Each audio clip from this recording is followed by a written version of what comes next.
আসসালামু আলাইকুম ভিউয়ার্স, এই মুহূর্তে ব্রেকিং এবং এক্সক্লুসিভ বিষয় নিয়ে হাজির হলাম। এবার যে বিষয়টা উঠে আসলো রীতিমতো অবাক হয়ে যাবেন। চাঞ্চল্যকর তথ্য এবার দিলেন রিমান্ডে থাকা এই সালমান এফ রহমান এবং আনিসুর রহমান। তেনারা এবার স্পষ্ট করে তুলে ধরলেন সেদিন কি ঘটনা ঘটেছিল, কার নির্দেশে এমন হামলা হয়েছিল, সে সকল বিষয়ের বিস্তারিত বিষয় রিমান্ডে তথ্য প্রকাশ করেছেন। 10 দিনের রিমান্ডে থাকা এই আনিসুল হক ও সালমান এফ রহমান আরও নানা ধরনের তথ্য দিচ্ছে। সবচেয়ে অবাক বিষয়, তারা এবার কাদের নামগুলো তুলে ধরলো, বিশেষ করে প্রাইম মিনিস্টার শেখ হাসিনা সহ আরও কাদের নাম প্রকাশ করেছেন, সে সকল বিষয় নিয়ে থাকছে এক্সক্লুসিভ একটি রিপোর্ট।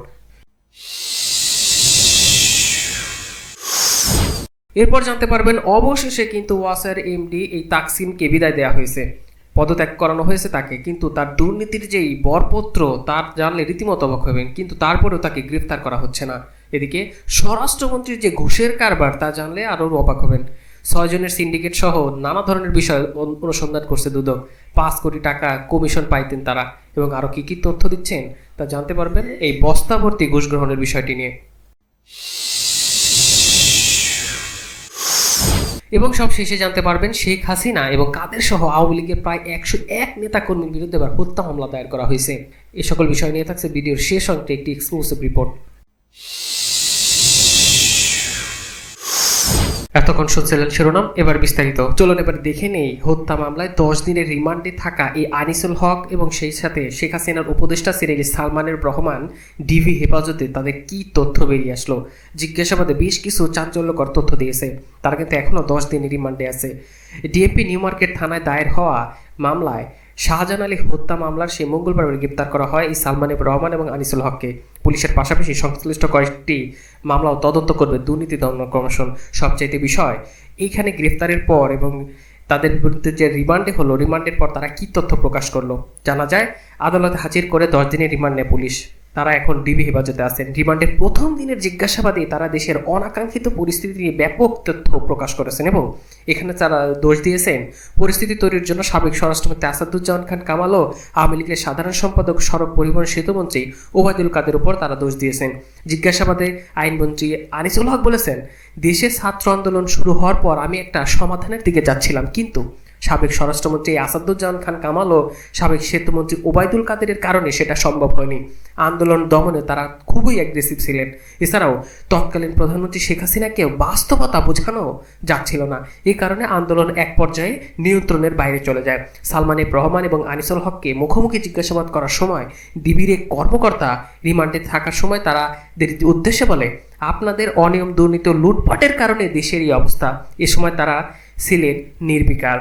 বৃহস্পতিবার গোয়েন্দা সংস্থার একটি পুলিশের একটি সূত্র জানিয়েছে, আনিসুল হক ও সালমান এফ রহমান মানসিক ট্রমার মধ্যে রয়েছে। তারা বিশ্বাসই করতে চাচ্ছেন না যে এত তাড়াতাড়ি আওয়ামী লীগ সরকারের পতন হবে। এদিকে যে মামলায় সালমান ও আনিসকে গ্রেফতার দেখানো হয়েছে সেই মামলায় আসামি হিসেবে তাদের নাম নেই।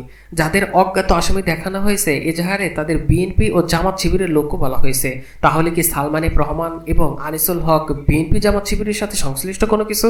এমন প্রশ্নের জবাবে ডিএমপি কমিশনার মইনুল হাসান গণমাধ্যমকে বলেন, মামলা হলো ফার্স্ট ইনফরমেশন রিপোর্ট।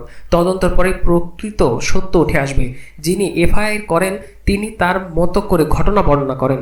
উনি যা জানেন তাই প্রাথমিকভাবে উল্লেখ করেন, এজন্যই সেটির নাম প্রাথমিক তথ্য বিবরণী। তদন্ত করলে প্রকৃত ঘটনা উঠে আসে। সম্প্রতি সময়ে সেসব ঘটনা ঘটছে যেগুলো এমনিতে হয়নি। কি ঘটনা ঘটছে, কেন ঘটছে তা তদন্তে উঠে আসবে। শুধু তাই নয়, রিমান্ডে আরও নানা ধরনের চাঞ্চল্যকর তথ্য দিচ্ছেই যাচ্ছে এই সাবেক মন্ত্রী আনিসুল হক এবং সালমান এফ রহমান। তাদের বিচার কার্য শুরু হতে যাচ্ছে। তবে একটা বিষয় স্পষ্ট, প্রাইম মিনিস্টার শেখ হাসিনা যখন এই দেশ ছেড়ে চলে গেলেন, তিনি যদি পদত্যাগ করতেনই তাহলে কিন্তু আগে এই সকল হেভিওয়েট নেতাকর্মীদের তিনি বলে যেতেন। এ থেকেই প্রমাণিত হয় শেষ মুহূর্তেও বল প্রয়োগের মাধ্যমে শেখ হাসিনা ক্ষমতায় থাকতে চেয়েছিলেন। এদিকে অবশেষে পদত্যাগ করতে বাধ্য হলেন দুর্নীতির বরপুত্র এই ওয়াসার এমডি তাকসিম। তিনি কিন্তু অবশেষে দীর্ঘ 15 বছর পর তার পদ থেকে সরে দাঁড়িয়েছেন। বৃহস্পতিবার বরখাস্ত করেছে স্থানীয় সরকার মন্ত্রণালয়। আপনারা চমকে উঠবেন, ঢাকায় ওয়াসার এমডির পদে আবেদনের যোগ্যতাই ছিল না এই তাসকিম এখানের। 2009 সালে তৎকালীন ওয়াসা বোর্ড তাকে সর্বোচ্চ নম্বর দিয়ে এমডি পদে বসায় দেয়। সেই থেকে ওয়াসার এমডি এই তাসকিনের দৈরাত্ম্য শুরু হয়। এরপর ওয়াসা শুরু হয় তাকসিম আমলের। গেল 15 বছর তার বিরুদ্ধে 5,000 কোটি টাকারও দুর্নীতির অভিযোগ রয়েছে। যখন তিনি যা মনে করেছেন তাই করেছেন। ঢাকা ওয়াসা বোর্ড এমডি নিয়োগের সর্বোচ্চ ক্ষমতাশীল হলেও তিনি যেন সব বোর্ডকে রেখেছেন নিজের কবজায়। এজন্য 2 জন বোর্ড চেয়ারম্যানকে পদত্যাগ বাধ্য করেন তিনি। একজন উপব্যবস্থাপনা পরিচালক অন্যায়ভাবে তাকে বরখাস্ত করেন। আদালতের আদেশ নিয়ে চাকরি ফিরে পেলেও ওই ডিএমডিকে ওয়াসায় যোগ দিতে দেননি তিনি। বেশ কয়েকজন নির্বাহী প্রকৌশলী ও কর্মকর্তা তার মতের বিরুদ্ধে কথা বলায় তাদের অন্যায়ভাবে চাকরিচ্যুত করা হয়েছে স্থায়ীভাবে।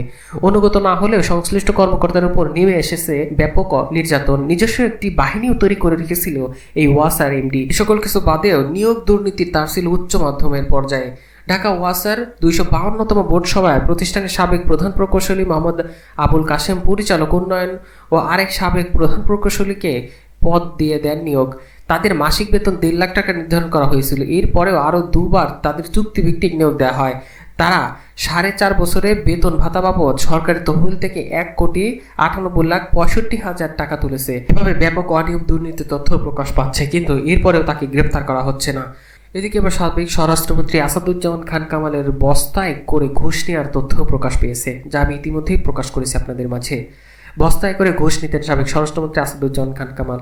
মাদকদ্রব্য নিয়ন্ত্রণ অধিদপ্তর, পুলিশ ও ফায়ার সার্ভিসের নিয়োগ দিতেন তিনি বস্তা ভরে টাকা ঘুষ নিয়ে। শুধু তাই নয়, এমন অভিযোগ উঠেছে তার 5 সহযোগীর বিরুদ্ধে, বিশেষ করে তার ছেলের বিরুদ্ধেও আছে। তার পুত্র, সন্তান, স্ত্রী যারা আছে তাদের বিরুদ্ধে ব্যাপক তথ্য এসেছে কোটি কোটি টাকার লোপাটেরও। সব শেষে আপনাদের মাঝে তুলে ধরবো এবার শেখ হাসিনা, ওবায়দুল কাদের সহ আওয়ামী লীগের প্রায় হেভি ওয়েট 101 নেতার কর্মীর বিরুদ্ধে হত্যা মামলা দায়ের করা হয়েছে। বৈষম্য বিরোধী ছাত্র আন্দোলনে শিক্ষক সেলিম হাসান 35 বছর বয়সে নিহতের ঘটনায় আওয়ামী লীগের সভাপতি ও সাবেক প্রধানমন্ত্রী শেখ হাসিনার দলটির সাধারণ সম্পাদক ওবায়দুল কাদের সহ 101 জনের বিরুদ্ধে হত্যা মামলা দায়ের করা হয়েছে। মামলায় অভিযুক্ত আরও 350 জনের কথা বলা হয়েছে। নিহত সেলিম হোসেনের বাবা সেকান্দার আলী বাদী হয়ে বগুড়া সদর থানায় শুক্রবার মামলাটি করেন।